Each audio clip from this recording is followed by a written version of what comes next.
नमस्कार, मैं हूं पूजा सिंह और आप देख रहे हैं अपना मध्य प्रदेश का ये खास बुलेटिन। चलिए बुलेटिन की शुरुआत करेंगे आज की कुछ खास बड़ी खबरों के साथ। राष्ट्रीय बाल रंग 2025 का समापन कार्यक्रम भव्य रूप से आयोजित किया गया, जिसमें मुख्यमंत्री मोहन यादव विशेष अतिथि के रूप में उपस्थित रहे।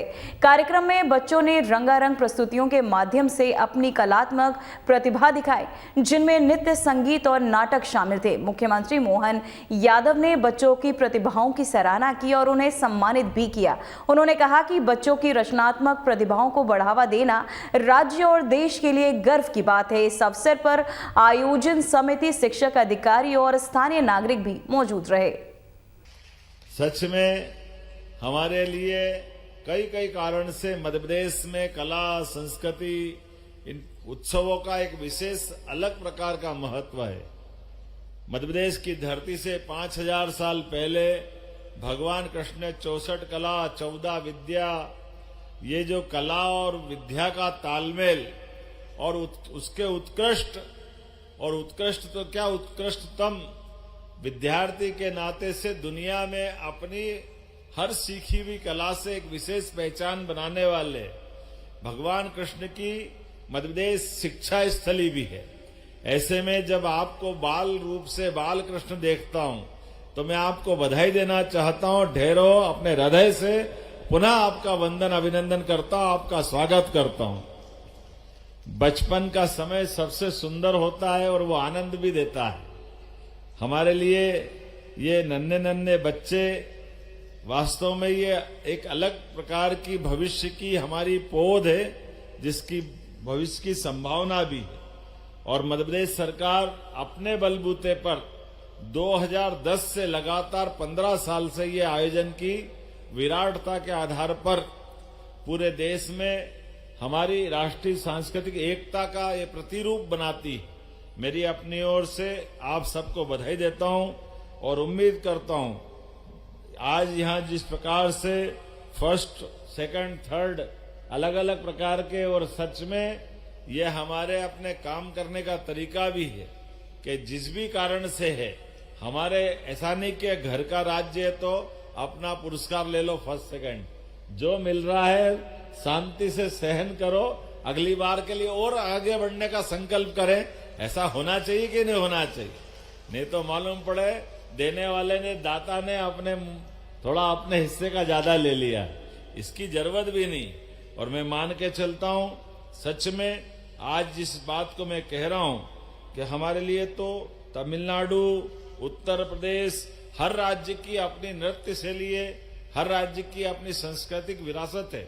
उस विरासत का आनंद लेने का, सबके साथ एक साथ उस आनंद में सहभागी होने का ये अद्वितीय अवसर है। मेरी अपनी ओर से पुनः मध्य प्रदेश सरकार की ओर से आप सबका स्वागत है, वंदन है, अभिनंदन है। बहुत बहुत धन्यवाद। भारत माता की जय। तो वहीं भोपाल में 5 दिसंबर को मुख्यमंत्री आवास पर बीजेपी विधायक दल की महत्वपूर्ण बैठक आयोजित हुई, जिसमें प्रदेश के विकास कार्यों की प्रगति और आगामी 3 वर्षों की कार्य योजना पर विस्तृत चर्चा की गई। बैठक में मतदाता सूची के विशेष गहन पुनरीक्षण अभियान को शीर्ष प्राथमिकता देने पर सहमति बनी। वहीं आपको बताते चले, साथ ही सरकार की 2 वर्षों की उपलब्धियों पर कार्यक्रम आयोजित करने और जिला स्तर पर विभिन्न समितियों के नई नियुक्तियों की प्रक्रिया को भी तेज करने पर जोर दिया गया। बैठक में प्रदेश अध्यक्ष विष्णुदत्त शर्मा, संगठन महामंत्री हितानंद शर्मा, वहीं संसदीय कार्य मंत्री कैलाश विजयवर्गीय, उप मुख्यमंत्री, पूर्व मुख्यमंत्री राजेंद्र शुक्ल सहित कई वरिष्ठ नेता मौजूद रहे। वहीं सभी नेताओं ने आगामी राजनीतिक और विकासात्मक रणनीतियों पर भी विचार विमर्श किया।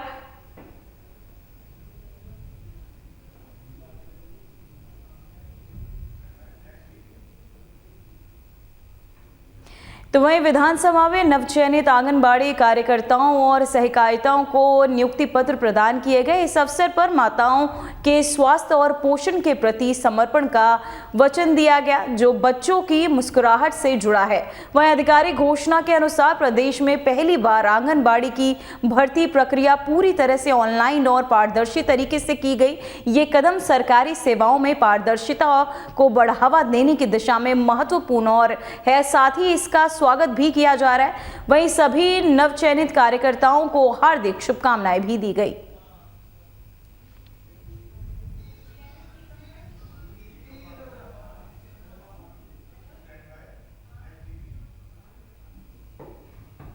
तो वहीं टीकमगढ़ में पूर्व मुख्यमंत्री उमा भारती ने भ्रष्टाचार के बढ़ते मामलों पर चिंता व्यक्त की है।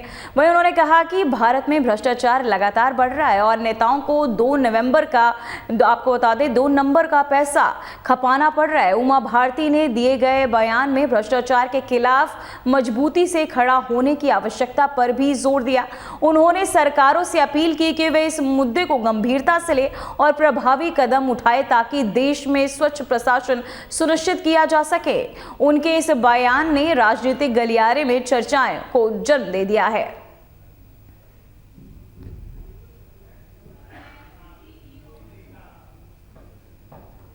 तो वहीं सीधी में आर्थिक अपराध शाखा ने एक शिक्षक के घर पर छापा मारा, जिसमें भारी मात्रा में सोने चांदी के जेवरात बरामद हुए।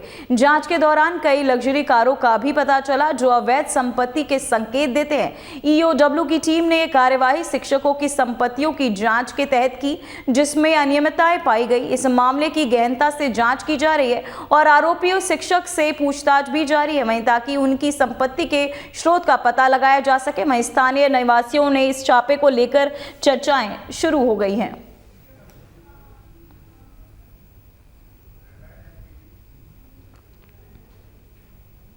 तो वह इंडिगो एयरलाइंस की 586 फ्लाइट्स के कैंसिल होने से मध्य प्रदेश और छत्तीसगढ़ में उड़ानों पर भारी असर पड़ रहा है। परेशान यात्रियों ने एयरपोर्ट पर हंगामा किया, जिससे स्थिति तनावपूर्ण हो गई। यात्रियों का कहना है कि उन्हें सूचना समय पर नहीं मिली और कई लोग अपनी मंजिल तक न पहुंचने में असमर्थ है। वहीं एयरपोर्ट पर व्यवस्था को सुधारने के प्रयास जारी है, लेकिन भीड़ और तनाव के चलते वहां का माहौल काफी गंभीर बना हुआ है। ग्राउंड रिपोर्ट में इन हालातों का विस्तृत ब्यौरा दिया गया है।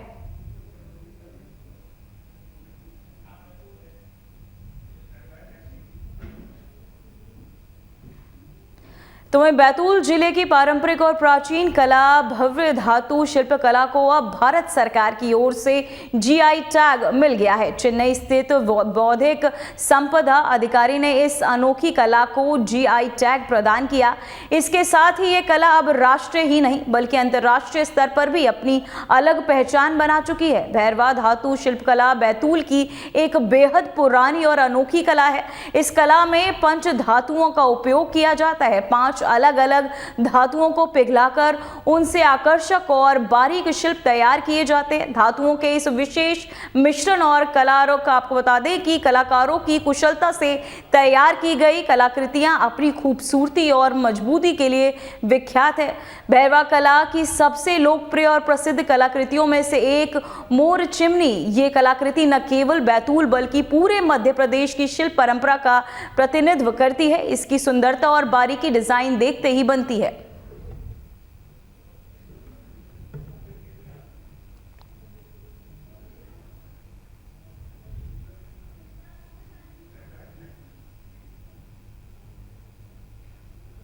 मध्य प्रदेश, जहां हर कोने में छिपी है कला और शिल्प की अनमोल कहानियां, आज इस सांस्कृतिक विरासत को मिला है नया गौरव जीआई टैग के साथ। अब खजुराहो का स्टोन क्राफ्ट, छतरपुर का फर्नीचर, बैतूल का भरेला मेटल क्राफ्ट और ग्वालियर का पेपर मैश क्राफ्ट विश्व मंच पर अपनी पहचान बनाएंगे। इसी को लेकर देखिए हमारी एक खास रिपोर्ट। मध्य प्रदेश की विरासत को मिली जीआई टैग। जीआई टैग के साथ खजुराहो का स्टोन क्राफ्ट, छतरपुर का फर्नीचर, बैतूल का भरेला मेटल्स क्राफ्ट और ग्वालियर का पेपर मैशिक क्राफ्ट अब विश्व मंच पर पहचान बनाएगा। खजुराहो की स्टोन क्राफ्ट सदियों पुरानी कला है, जहां पत्थर पर उकेरी गई नक्काशी अब जीआई टैग के साथ अंतर्राष्ट्रीय पहचान पा रही है। छतरपुर फर्नीचर्स लकड़ी और संस्कृति का मेल, जीआई टैग से यह कला अब अंतर्राष्ट्रीय बाजार में अपनी जगह बनाएगी। बैतूल भरेला मेटल क्राफ्ट यानी कि पीढ़ियों से चली आ रही है कला, जीआई टैग से कारीगरों को वैश्विक मंच पर पहचान मिली है। ग्वालियर का पेपर मैशिक क्राफ्ट, कागज और मिट्टी का अद्भुत मेल, जीआई टैग मिलने के बाद यह कला विश्व स्तर पर पहचानी जाएगी। जीआई टैग सिर्फ सम्मान नहीं बल्कि कारीगरों के लिए रोजगार और नई संभावनाएं भी लाता है। मध्य प्रदेश की कला अब वैश्विक मंच पर अपनी छवि मजबूत करेगी। मध्य प्रदेश की कला और शिल्प की विरासत अब वैश्विक स्तर पर चमक रही है। जीआई टैग से कारीगरों को सम्मान और अवसर दोनों मिले हैं। यह गौरव केवल आज के लिए नहीं बल्कि आने वाली पीढ़ियों के लिए भी प्रेरणा बनेगा।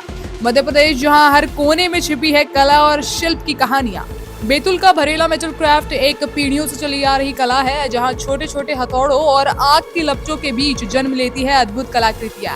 अब जीआई टैग मिलने से यह कला अंतर्राष्ट्रीय बाजार में अपना स्थान बनाएगी और कारीगरों को नई संभावनाएं मिलेगी। ग्वालियर का पेपर मैशे क्राफ्ट कागज, मिट्टी और रंगों का अद्भुत मेल है। जीआई टैग मिलने के बाद यह कला अंतर्राष्ट्रीय मंच पर अपनी पहचान बना सकेगी। यह न केवल कला को सुरक्षित रखेगी, बल्कि युवा कारीगरों के लिए रोजगार के नए अवसर भी खोलेगी। जीआई टैग सिर्फ सम्मान नहीं है, बल्कि यह कारीगरों के लिए रोजगार और नए अवसर भी लेकर आता है।